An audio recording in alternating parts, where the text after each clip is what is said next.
হাজির হয়ে গেছি আপনাদের সবার প্রিয় ধারাবাহিক শুভ বিবাহর আপডেট নিয়ে। আপডেটটি দেবো, তবে তার আগে অনুরোধ করছি যারা আমাদের চ্যানেলটি এখনো সাবস্ক্রাইব করেননি তারা আমাদের চ্যানেলটি সাবস্ক্রাইব করে বেল আইকনে একটা ক্লিক করে রাখুন, যাতে সবার আগে আমাদের ভিডিওগুলো আপনার কাছে পৌঁছাতে পারে। সুধার পরিবারকে সাহায্য করলেও তেজকে যে সঠিক সময় টাকাটা ফিরিয়ে দেবে সেটা সুধা তেজকে জানিয়ে দেয়। সুধা তেজের সাথে কথা বলতে বলতে একটা সময় ওই গহনার বক্সটা দেখতে পাই। বক্সটা নিয়ে সুধা তেজকে দিয়ে দেয়। সুধা তো আর বুঝতে পারেনি যে ওই বক্সে গহনা নেই সেটা, তবে বক্সটা খুলে তেজ দেখতে পায় তার মধ্যে গহনা নেই। সুধা অবাক। সুধা বুঝতে পারে যে এই গহনাটা তাহলে এই বাড়ি থেকেই কোথাও একটা উধাও হয়েছে বা কেউ একটা সরিয়েছে। বক্স আছে অথচ গহনা নেই, মানে এর অর্থ অন্যটা। তবে তেজকে তো বুঝিয়ে পারে না। তেজ যখন একের পর এক সুধাকে অপমান করতে থাকে, সুধা তখন নিজের পরিবারের সম্মান রক্ষা করে এবং তেজকে উচিত জবাব দিয়ে জানিয়ে দেয় ওই হার সে ফিরিয়ে দেবেই, একই সাথে তেজের টাকাগুলো ফিরিয়ে দেবে। তেজের কথা বিকেল 5টার মধ্যে ওই হার নিয়ে হাজির হতে হবে সুধাকে, নয়তো তেজের জীবনে সুধার আর কোনো জায়গা নেই। বসু মল্লিক বাড়িতে সুধার কোনো জায়গা হবে না। সুধা বুঝতে পারে না ওই হারটা সে এখন কোথায় পাবে, কিভাবে খুঁজবে। তেজ এ কথা বলে বাড়ি থেকে বেরিয়ে যায় সুধাদের বাড়ি থেকে, এবং তেজ দ্রুত গতিতে শুধু গাড়িই চালাতে থাকে, সুধার কথা ভাবতে থাকে। এবং এটাও ভাবতে থাকে তেজ যে সুধার পরিবার, সুধা, এরা সবাই তাকে ঠকিয়েছে, সবাই তার সাথে নাটক করেছে বা নাটক করছে। সুধা সব সত্যি তার কাছ থেকে লুকিয়ে গেছে, নিজের অতীতটা তাকে জানায়নি, বিভিন্নভাবে সুধার উপর অভিমান করতে থাকে। অন্যদিকে সুধা প্রতিজ্ঞা করে যে করেই হোক না কেন তেজের ঋণ সে শোধ করে দেবে আর ওই হারটাও সে ফিরিয়ে দেবে। অন্যদিকে ঠাম্মি এটা ভেবেই যাচ্ছে যে সে কি ভুল করলো তেজের সাথে সুধার বিয়ে দিয়ে। সুধা কি তাহলে তার তেজের যোগ্য নয়? তবে দাদুভাই এসে ঠাম্মিকে বুঝিয়ে বলে যে সুধা তার নাতি ছেলের যোগ্য, কোনো ভুল করেনি সুধাকে সে এই বাড়ির বড় নাতবউ বানিয়ে। ঠাম্মি ভাবতে থাকে পারবে তো সুধা ওই হারটা ফিরিয়ে দিতে। অন্যদিকে দেখা যায় যে সুধা হঠাৎ একটা কাগজ দেখতে পায়, কাগজটা নেয় এবং দেখে বুঝতে পারে ওটা আসলে ওই নেকলেসটারই কাগজ, যেটা বিক্রি করা হয়েছে একটা দোকানে। দোকানের অ্যাড্রেসটা দেওয়া ছিল। সুধা তার বন্ধুকে নিয়ে বেরিয়ে পড়ে ওই নেকলেসটা যেখানে বিক্রি করা হয়েছিল সেই দোকানে যাওয়ার জন্য। অন্যদিকে দেখা যায় যে ওই দোকানদার মালিক আর কি, কর্মচারী যখন ওই নেকলেসটা দোকানদারকে দেয়, দোকানদার তখন নেকলেসটা দেখেই বুঝতে পারে এটা বসু মল্লিক পরিবারের গহনা। তাই ঠাম্মিকে ফোন করে বলে যে আমাদের কাছে একটা নেকলেস আছে যেটা আপনাদের পরিবারের। নেকলেসের বর্ণনা শুনে সবটা শুনে বুঝতে পারে যে নেকলেসটা কেউ এখানে বিক্রি করে দিয়ে গেছে এবং ওই নেকলেসটাই তার মায়ের দেওয়া নেকলেস, যেটা সুধা সামনে রাখতে পারেনি, সুধা হারিয়ে ফেলেছে।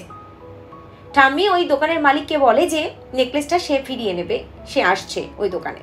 অন্যদিকে দেখা যায় সুধাও বেরিয়ে পড়েছে এবং সুধা একটা সময় ওই দোকানে এসে হাজির হয়, ওই জুয়েলার্সে এসে হাজির হয় এবং নেকলেসটা এখানে বিক্রি করা হয়েছিল এবং ওই নেকলেসটা দেখতেও চাই। সুধার কথা শুনে লোকটা সুধাকে জানায় যে হ্যাঁ নেকলেসটা তাদের এখানে আছে, বিক্রি করে দিয়ে গেছে কেউ। কে বিক্রি করে দিয়ে গেছে সেটা সুধার আগে জানার বিষয় নয়, কিন্তু সুধা নেকলেসটা চাই যে করেই হোক না কেন। ঠাম্মির কাছে ফোন করে জুয়েলার্সের মালিক, ফোন করে বলে যে একজন মহিলা এসেছে নেকলেসটা নিয়ে যেতে। ঠাম্মিও ঠিক সেই সময় জুয়েলার্সের মধ্যে ঢুকবে। ঠাম্মি দরজাটা একটুখানি ফাঁক করে দেখতে পায় যে সুধা দাঁড়িয়ে আছে ভেতরে। ঠাম্মি ওই জুয়েলার্সের মালিককে বলে যে সুধাকে জানিয়ে দেওয়ার কথা ওই নেকলেস মোটা অঙ্কের টাকায় বিক্রি হয়ে গেছে, আর তাছাড়া ওই নেকলেসটা তো তারাই বিক্রি করে গেছে, বিক্রি করে দিয়ে আবার এখন ফিরিয়ে নিতে এসেছে কেন।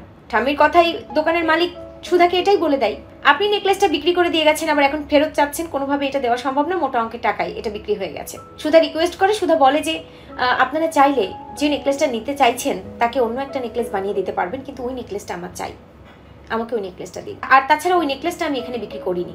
কর্মচারী ছেলেটি বলে মালিককে যে হ্যাঁ উনি ঠিকই বলছে, এই ম্যাডাম এসে নেকলেসটা বিক্রি করেনি, অন্য একজন এসে বিক্রি করেছিল। ঠাম্মি সবটাই দরজার আড়াল থেকে শুনতে পায়, এমনকি ফোনের লাইন থেকেও শুনতে পায়। ঠাম্মি বুঝতে পারে যে সুধার বাড়ির কেউ নেকলেসটা বিক্রি করে দিয়ে গেছে, কিন্তু তার সাথে সুধা জড়িত না। সুধা এখন ওই নেকলেসটা ফিরিয়ে নেওয়ার জন্য নিজের মতো করে চেষ্টা করছে। ঠাম্মি মালিককে বলে যে সুধাকে বলতে আপনি টাকা কোথায় পাবেন যে নেকলেসটা নিতে চাইছেন, ওই নেকলেসের মূল্য তো 2 লাখ টাকারও বেশি, 2,70,000 টাকা প্রায়। সুধা বলে যে যে করেই হোক না কেন আমি আপনাকে টাকাটা দিয়ে দেবো, আর আমার কাছে একটা জিনিস আছে, আপনি এখন ওটা নিন, নিয়ে আমাকে নেকলেসটা দিন। টাকা দিয়ে ওটার মূল্য বিচার করা যাবে না, আমাদের দেশে টাকা দিয়ে কখনো সোনার মূল্য বিচার করা হয় না, ওটা আমাদের পরিবারের সম্পদ, ওটা আমার লাগবেই। এই বলে সুধা নিজের কাছ থেকে একটা কাঁসার থালা দেয় আর কি, যেটাতে খুব সুন্দর করে ডিজাইন করা আছে, যেটার মূল্য অনেক, যেটা দেখে মালিক তো অবাক। ওই দোকানের মালিক বলে যে এই থালাটা আপনি কোথা থেকে পেলেন, এটা তো অনেক সুন্দর, এর কারুকার্যগুলো অনেক সুন্দর। সুধা বলে এটা আমার বাবার শেষ স্মৃতি, এটা আমার কাছে অনেক মূল্যবান, আপনি এটা নিন, আমি বাকি টাকা পরিশোধ করে দেবো। সুধার বন্ধু কে আছে তার পরিচিত লোকটি, তাই সেও রিকোয়েস্ট করে লোকটিকে, মালিককে আর কি, যে জুয়েলারিটা দিয়ে দেওয়ার কথা। ঠাম্মি তো অবাক, ঠাম্মি মনে মনে ভাবে যে সুধা নিজের বাবার শেষ স্মৃতিটুকু দিয়ে দিতে চাইছে আমার মায়ের হারটা রক্ষা করার জন্য। ঠাম্মি ওই মালিককে বলে যে ঠিক আছে, হারটা ওকে দিয়ে দিন। মনে মনে ভাবে ঠাম্মি যে আমার মায়ের দেওয়া স্মৃতি রক্ষা করতে সুধা তার বাবার দেওয়া শেষ স্মৃতিটুকু বিক্রি করে দিচ্ছে। আমি মানুষ চিনতে ভুল করিনি, আমি সুধাকে ঠিকই চিনেছি। ঠাম্মির গর্ব হয় সুধার জন্য।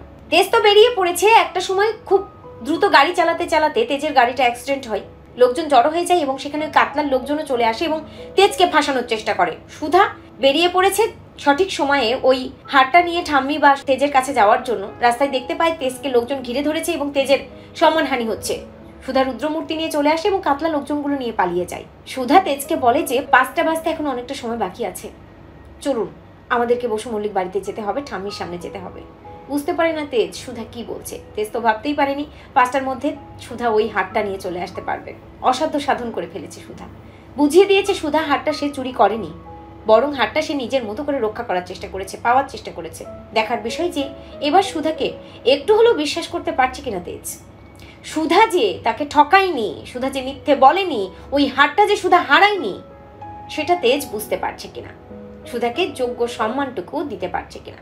ঠিক কি ঘটে সে সবটাই দেখতে হলে আপনাদের অবশ্যই চোখ রাখতে হবে স্টার জলসার পর্দায়। তো ভিউয়ার্স, আপনারা এটাই চান তো যে এবার যেন সুধার উপর থেকে সব ভ্রান্ত ধারণাগুলো তেজের মন থেকে মুছে যায়, তেজ যেন সুধাকে চিনতে পারে, সুধা যে তাকে ঠকায়নি বরং তার পরিবারের সম্মান, ঠাম্মির সম্মান সুধা রক্ষা করে যাচ্ছে, সেটা যেন তেজ বুঝতে পারে। কমেন্ট করে এক্ষুনি জানিয়ে দিন আপনাদের মতামতটি। আর শুভ বিবাহ ধারাবাহিকে সকল প্রকার লেটেস্ট আপডেট সবার আগে পেতে আমাদেরই চ্যানেলটি সাবস্ক্রাইব করে বেল আইকনে একটা ক্লিক করে রাখুন, যাতে সবার আগে আমাদের ভিডিওগুলো আপনার কাছে পৌঁছাতে পারে।